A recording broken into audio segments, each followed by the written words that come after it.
요즘은 여러 가지 뉴스들이 새롭다기보다는 많이 좀 부담스러운 이야기들이 많이 들려집니다.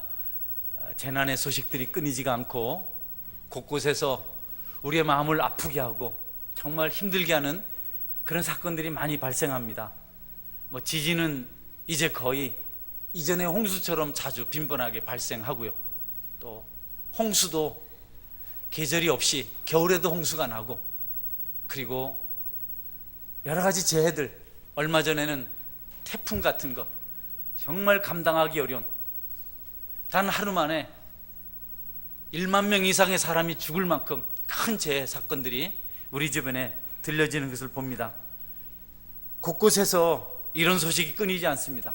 성경이 말한 대로 난리의 소문도 계속해서 우리 주변에서 들려옵니다. 전쟁을 하는 나라가 있는가 하면 깊은 갈등이 있어서 어느 순간 다시 전쟁이 발발할지, 얼마나 불안한 그런 환경 속에서 우리가 살아가고 있는지. 아프리카는 이런 재난 지역으로서 아주 대표적입니다. 기근도 심하고 전쟁도 너무 잦고 기타 재해들이 참 많은 지역입니다. 여러분,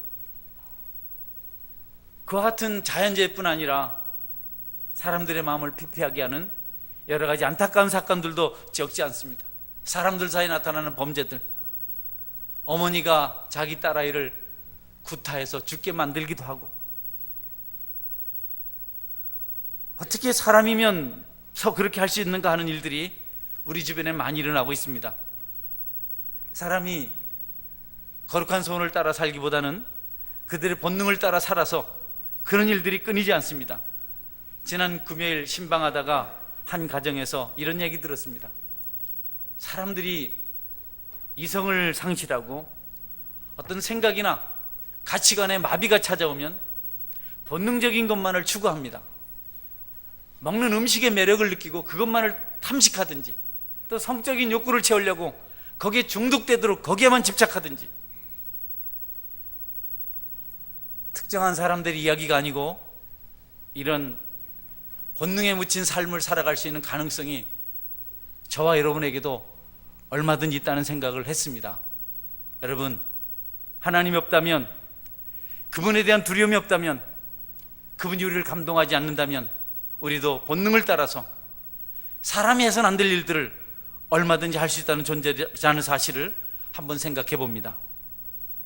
점점점 그날이 가까우고 있음에도 불구하고 사람들은 이런 문제를 심각하게 생각하지 않습니다. 바로 내 이웃 나라에서 순식간에 바람이 불어서 많은 사람이 죽었음에도 불구하고 그 시신을 처리하기가 너무 어려워서 공동으로 집단 매장을 하는 어떤 단체들은 비인간적이다, 몰상식한 행위다 라고 비판을 합니다.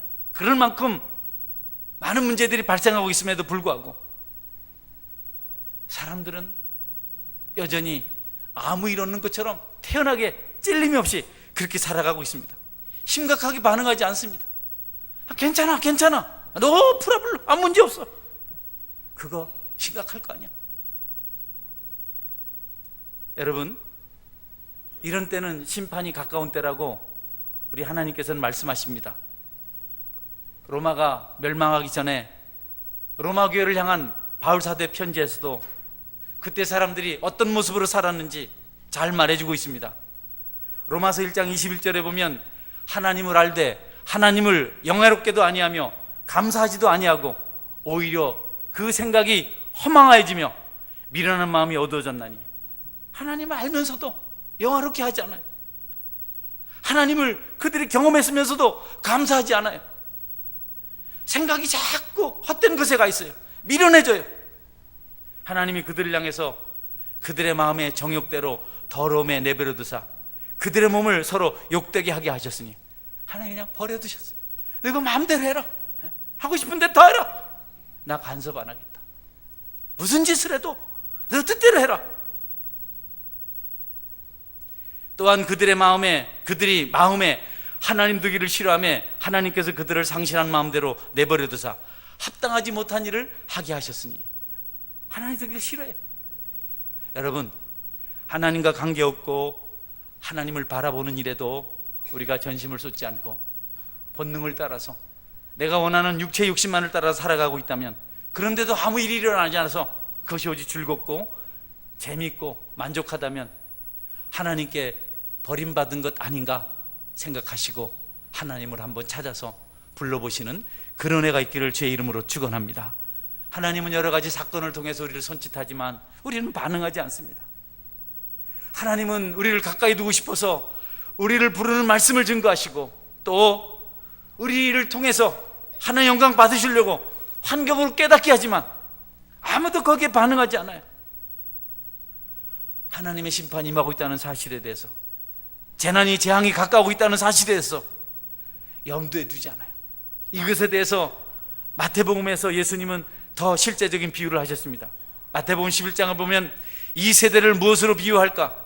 비유하건대 아이들이 장터에 앉아 제 동물을 불러 이르되 우리가 너희를 향하여 피리를 불어도 너희가 춤추지 않고 우리가 슬피 울어도 너희가 가슴을 치지 아니하였도다 함과 같도다. 아이들이 시장에 모여가지고 소꿉놀이 하는 겁니다. 그래서 아이들이 뭐 피리가 아니죠. 피리처럼 생긴 거 가지고 뭐 손으로 봐 따따따따따 불면, 아니 그 앞에 있는 애들이 나팔 부는구나 피리 부는구나 해서 저 춤을 춰줘야 되는데 놀고 있네 하고 이제 바로 막 또 아이들이 이제 슬피 울어요. 막 엉엉 우는 흉내를 냅니다. 안 죽은 엄마 죽었다고, 안 죽은 아버지 죽었다고. 그러면 같이 있는 동무들이 가슴을 좀 치고 슬프다 이렇게 좀 액션을 해줘야 되는데 가만히 있어요. 그게 무슨 소꿉놀이가 재미가 있겠어요?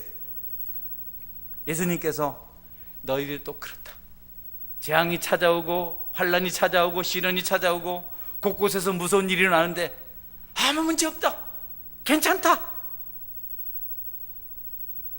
여러분, 하나님은 징조들을 통해서 시대를 향하여 강력하게 역사하고 있지만 아무도 거기에 대해서 반응하지 않는 안타까움에 대해서 성경 곳곳에서 말씀하고 계십니다.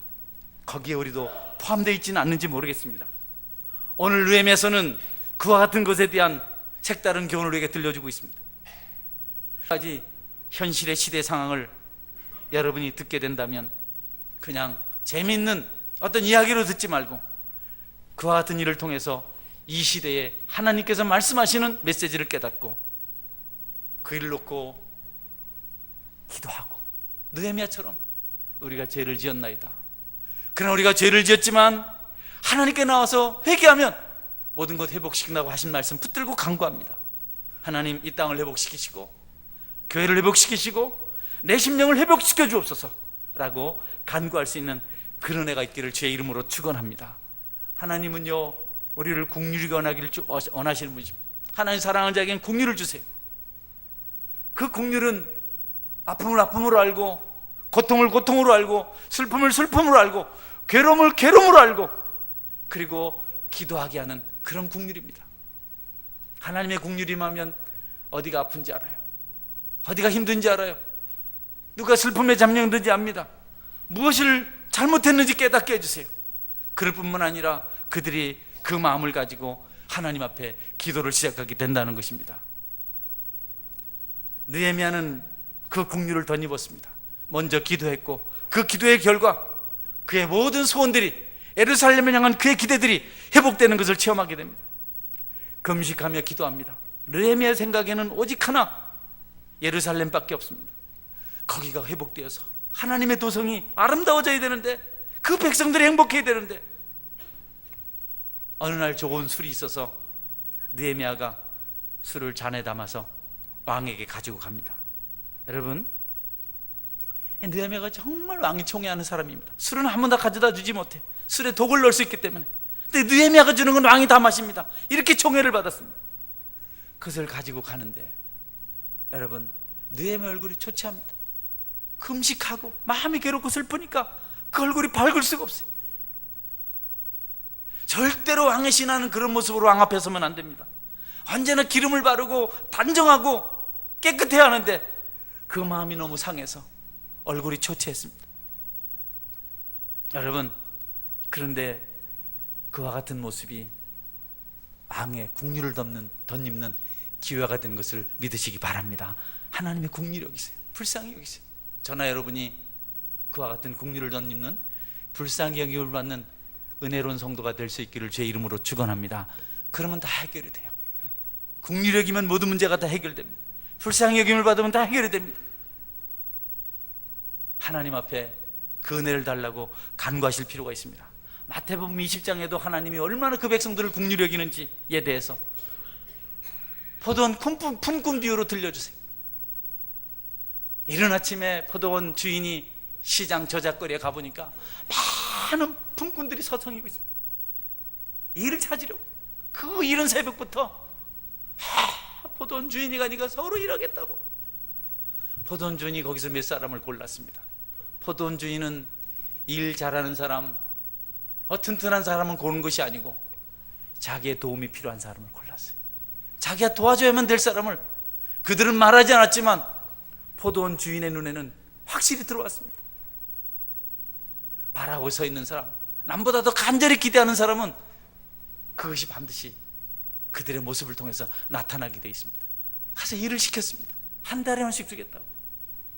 아침 9시에 또 지나가다 보니까 그때까지 일을 못 찾은 사람들이 많이 있어요. 그래서 또 그들 중에 몇 사람, 가장 안타까운 사람들, 가장 초췌한 사람들, 가장 불쌍한 사람들 불러다가 또 일 시켰습니다. 오후 3시에 12시에 가니까 또 있어요. 3시에 가니까 또 있어요. 이제 일 마칠 시간이 한두 시간밖에 안 남았는데 오후 5시에 가니까 또 있어요. 5시. 이제 1시간 있으면 혹은 2시간 있으면 다 퇴근할 텐데 그래도 그들 중에 아직 일자리 찾지 못한 사람 다 데려다가 포도원에 가서 일을 시킵니다. 마지막 서 있는 사람들은 낙심하고 있습니다. 마지막에 서 있어 부름받은 사람들은 상심한 중에 있습니다. 자기가 일자리를 얻지 못하면, 그날 품삯을 받지 못하면 집에 돌아갈 때 빈손으로 가야 하고, 자기가 무엇인가를 사가지고 와야만 한 끼니라도 먹을 수 있는 그런 가족들, 자기 손만 바라보고 있는데 아무 일자리를 얻지 못했어요. 마음이 아파요. 집에 들어갈 염치가 없어요.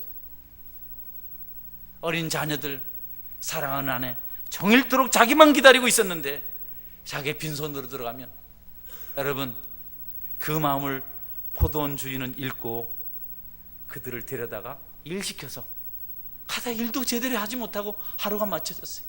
그래도 한 대나씩 주었습니다. 국류를 덧입는다는 것 얼마나 복된 일인지, 성도 여러분, 낮은 곳에서 그분의 국류를 구하며 국류를 덧입어 살아가시는 그런 은혜가 꼭 있기를 제 이름으로 축원합니다. 느헤미야가 그런 은혜를 체험했어요. 기도하다가, 금식하다가 그 왕이 느헤미야야, 무슨 일인지 말해봐라. 제가 떠나온 고향이, 제가 살던 성이 다 무너지고 성문은 불타버리고 남아있는 우리 동족들이 고통 가운데 핍박을 받으면서 능욕을 당하면서 자기 집에서 보호를 받지 못하고 그렇게 살고 있다고 합니다. 나를 도와서 나에게 내 고향을 방문할 수 있는 시간을 좀 내주십시오. 시간을 좀 내주십시오. 여러분, 예루살렘 성을 회파한 것이 바벨론 군대가 아닙니까? 예루살렘을 점령하고 포로를 잡아온 사람, 느헤미야를 붙들어 온 사람이 바벨론 왕이 아닙니까? 그래서 그 바벨론 왕한테 느헤미야가 무너진 예루살렘을 재건하도록 좀 기회를 주십시오. 목재를 좀 주십시오. 사람을 좀 주십시오. 내가 통행할 수 있는 통행권을 좀 주십시오 라고 부탁을 했습니다. 아이러니컬하지 않습니까? 그런데 여러분, 왕이 들어줍니다. 그래, 가서 네가 예루살렘 성을 재건하고 성문도 달고 그렇게 하고 다시 돌아오라. 뼈아픈 소식을 듣고 눈물을 흘리며 금식 기도했더니 하나님께서 느헤미야를 불쌍히 여기시고 왕 앞에서 국류를 덧입게 하고 그의 소원을 이루게 했습니다. 많은 어렵고 힘든 일을 우리가 봅니다. 앞서 말씀드린 재난의 소식도 있고 삶은 점점 각박해져 가고 세상의 죄는 관영해 있습니다. 그럼에도 불구하고 우리가 깨어서 그 문제를 두고 하나님 앞에 금식할 수 있으며 눈물로 기도할 수 있다면 하나님께서 그 문제를 해결할 것을 확실히 믿습니다. 느헤미야 기도가 그 내용입니다. 우리가 범죄했습니다. 잘못했습니다. 그래서 우리가 재난을 당했습니다. 그런데 하나님, 우리가 회개하고 하나님께 기도하면 모든 것 회복시키시고 이전 약속을 지키시겠다 하지 않으셨습니까? 이제 그때를 좀 하나님께서 열어주십시오라고 이렇게 기도했습니다. 마지막으로 드리고 싶은 말씀입니다. 성도 여러분, 아무리 험하고 힘든 일이 있어도 기도가 살아나면 험한 일들이, 문제들이 해결될 줄 믿으시기 바랍니다. 기도가 살아나지 않으면 문제는 더 악화됩니다. 첫째는 하나님 영광이 가려질 것이고, 두 번째는 내가 고통을 당할 것이고, 세 번째는 함께 있는 자들이 나 때문에 아픔을 겪게 될 것입니다. 문제에 직면해 있는 분들 계신가요? 어려운 길을 걸어가야 하는 분들 계십니까? 건강 문제, 물질 문제, 영적인 문제, 삶의 문제, 관계의 문제, 아파하고 힘든 분이 있다면 바삐 움직이기보다도 느헤미야처럼 먼저 하나님께 반응하는 기도의 삶을 시작하실 수 있기를 주님의 이름으로 축원합니다. 역사 속에 많은 신앙의 인물들이 있습니다. 그들은 다 하나같이 하나님의 은혜를 받고 살았습니다. 그들에게서 찾아오는 가장 대표적인 모습은 기도하는 모습입니다. 한두 사람을 생각할 수 있습니다. 우리가 잘 아는 에브라함 링컨 같은 사람, 전쟁이 아무리 심하고 나라가 위기에 처해도 그는 기도의 시간은 빼앗기지 않았습니다. 그 시간만큼은 그가 기도의 자리에 가서 기도했습니다. 백악관을 기도의 장소로 만든 사람이란 책까지 나올 만큼 그렇게 기도를 열심히 했습니다. 하나님께서 기도하는 에이브러함 링컨을 기억하셔서 여러분 승리케 하고 노예가 해방된 오늘날 미국을 만들게 한 그런 역사를 일으킨 줄 여러분 믿으시기를 바랍니다. 또 런던 시장이었던 토마스 아브네라는 사람이 있습니다. 이는 시장이 되기 전에 하나님께 약속했습니다. 하나님, 나는 우리 가족들과 매일 정해서 하나님 앞에 기도하며 예배드리겠습니다. 약속했어요. 그런데 시장이 되니까 너무 바빠요. 찾아오는 사람이 너무 많아요. 하나님께 정해놓은 약속이 있는데, 하나님께 결심한 약속이 있는데 지키기가 어려워져요. 그래도 토마스는 사람들과 모임을 하다가도 그 시간이 되면, 여러분 죄송합니다, 내가 급히 약속한 것이 있어서 내가 가봐야 됩니다. 그리고 집에 가서 아이들과 기도하고 예배를 드렸다고 합니다. 아무도 토마스 아브네가 그것 하러 집에 가는지 아무도 몰랐어요. 그는 끝까지 시장 사역을 잘 감당했고 시장 직무를 잘 감당했고, 그의 신앙은 영국 곳곳에 많은 사람들에게 도전을 줬다고 합니다. 여러분, 기도의 시간을 잃지 않길 바랍니다. 어떤 경건한 부인은 그렇게 고백했다고 합니다.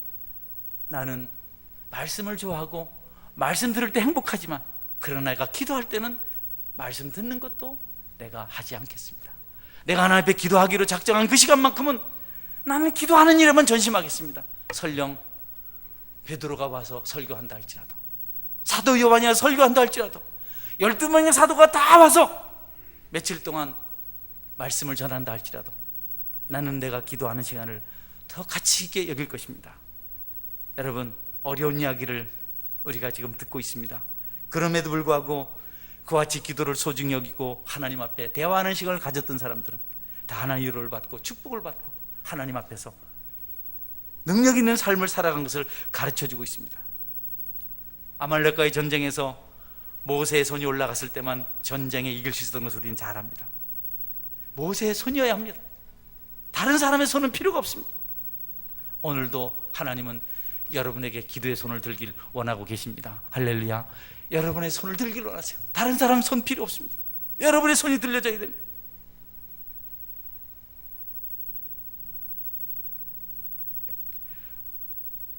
하나님께 기도할 수 없다면 우리에게 불행이 찾아옵니다. 그분에게 모든 길이 있는데, 모든 해결책이 있는데, 그것을 얻어낼 수 있는 유일한 방법은 기도하는 길밖에 없는데, 여러분, 우리가 그 일을 하지 않는다면, 그 열쇠를 가지고 있는데 그 열쇠를 활용하지 않는다면, 우리에게는 축복도 문제 해결의 역사도 형통케 되는 그 길이 열리는 그런 축복도 일어나지 않습니다. 그러나 지금 눈앞이 캄캄하고 현실이 너무 힘들고 정말 끝이 보이지 않는 구덩이에 있지만, 그래도 무릎을 고추 세우고 주님 앞에 나와 기도하신다면 조금씩 조금씩 길이 열리게 되고 문이 열리게 되고, 여러분이 기대하는 축복과 회복과 모든 좋은 것들이 여러분에게 임하게 될 것입니다. 성도 여러분, 우리 느헤미야의 마음을 가지고 하나님을 찾아서 여러 모든 것 아래고 그분 안에서 형통한 삶을 살아가시는 국률의 마음이 있기를 주의 이름으로 축원합니다. 아멘. 같이 한번 기도하겠습니다. 하나님, 기도할 때가 되었는데 기도하지 못합니다. 하나님은 여러 가지로 말씀하시는데 너무 구태연하고 나태한 삶을 삽니다. 나를 긍휼히 여기시고 하나님 앞에 기도로 반응해서 여러 가지를 주님 안에서 회복하고 체험받는 축복이 있게 하여 주옵소서. 가장 먼저 내가 내 입술을 열어서 하나님을 부르는 시간을 가질 수 있도록 나를 도와주옵소서. 여러분, 이거 하나 놓고 같이 한번 기도하는 시간 하겠습니다. 같이 기도하겠습니다.